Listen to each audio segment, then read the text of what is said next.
मीरब को इस चीज़ की टेंशन खाई जा रही है कि आखिर उसका निभाव मुर्तसिम के साथ कैसे होगा।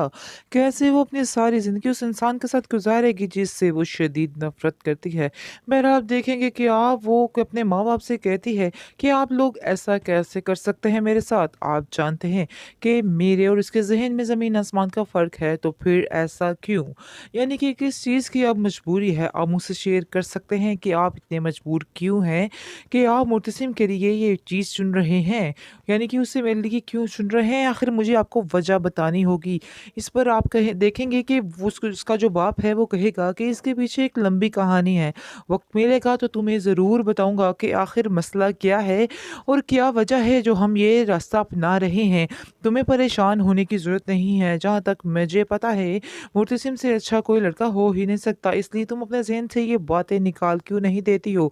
इस पर मीरब कहती है कि ये आप लोगों की गलतफ़हमी है, ऐसा कैसे हो सकता है? आपके सामने सब कुछ है। मुझे तो समझ नहीं आती कि एक तरफ तो वो लोग मुझसे इतनी नफ़रत करते हैं और मुझे बात-बात पर टोकते हैं और मेरी किसी बात को भी पसंद नहीं करते, लेकिन दूसरी तरफ वही वो रिश्ता जोड़ना चाह रहे हैं। आखिर इस बात की क्या वजह है? मैं कुछ समझ नहीं पा रही हूँ। क्या आप में से कोई मुझे बता सकता है कि आखिर इस बात की क्या वजह हो सकती है? मुझे यकीन है कि ऐसा ही होगा कि मुर्तसिम भी इस रिश्ते से इनकार कर देगा और उसको भी ये बात मंज़ूर नहीं होगी। लेकिन आप देखेंगे कि मुर्तसिम इस रिश्ते से इसलिए हाँ करता है ताकि वो इस बात का बदला ले सके और उसको ज़लील और रुस्वा कर सके।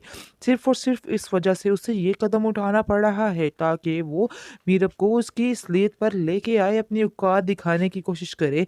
इस वजह से उस रिश्ते से इनकार नहीं करता है और कहता है अपनी माँ से कि जैसे आप मेरे लिए सोच रही हैं, मुझे यकीन है कि मेरे लिए कोई ना कोई बेहतर ही होगा।